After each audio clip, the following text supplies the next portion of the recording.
Halo semuanya, perkenalkan nama saya Zala Saada, mahasiswa Universitas Terbuka dari program Ilmu Komunikasi UPTJJ Kota Palembang.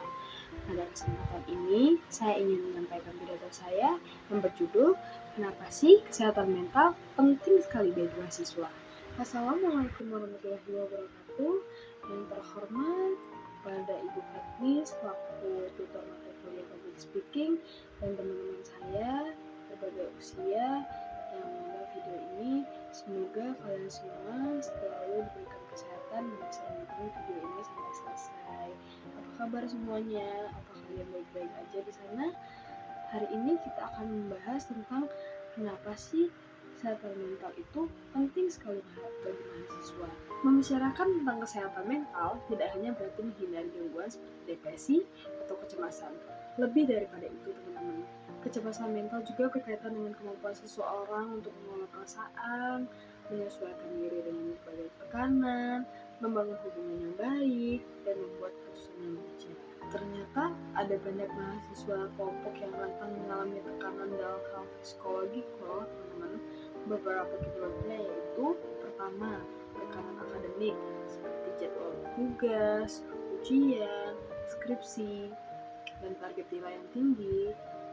Kedua, tanggung jawab yang ganda, misalnya bekerja sama kuliah ataupun menjadi pengurus organisasi. Ketiga, masalah ekonomi, terutama bagi mahasiswa yang membiayai kuliahnya sendiri. Keempat, perubahan lingkungan sosial, terutama bagi mahasiswa yang tinggalnya jauh dari keluarga. Serta yang terakhir, tekanan dari sekitar, seperti harapan orang tua, teman, ataupun diri sendiri. Siapa yang di sini salah satunya, teman-teman?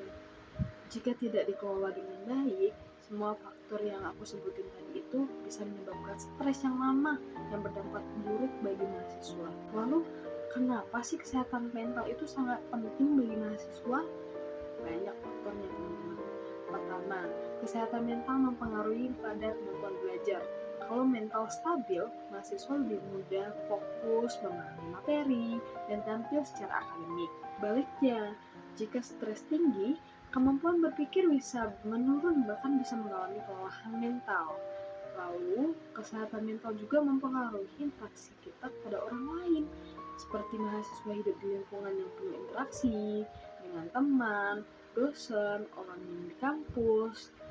Nah, kalau misalnya mental kita terganggu, seseorang bisa menarik diri, mudah marah, atau kehilangan semangat untuk ngobrol sama kita, berhubungan sama kita, berhubungan dengan orang lain juga.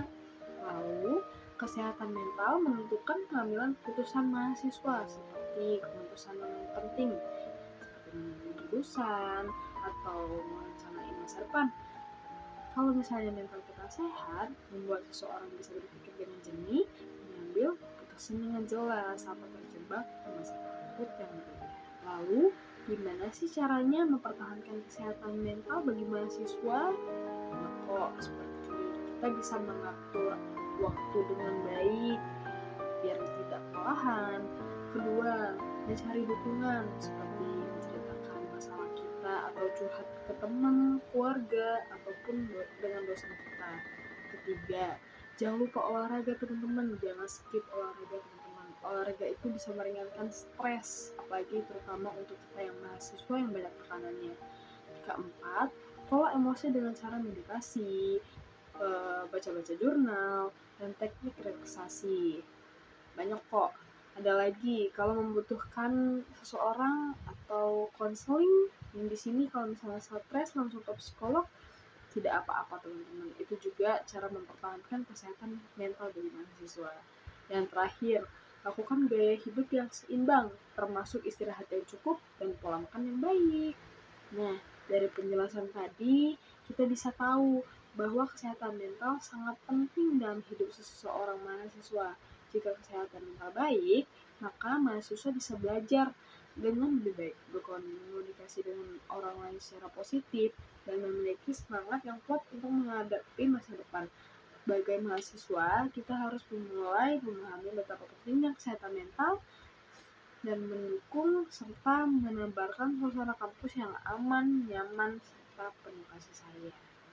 Baiklah teman-teman, itulah pidato yang bisa saya sampaikan. Semoga Ibu Fatni dan teman-teman mahasiswa bisa mengerti penjelasan yang saya sampaikan.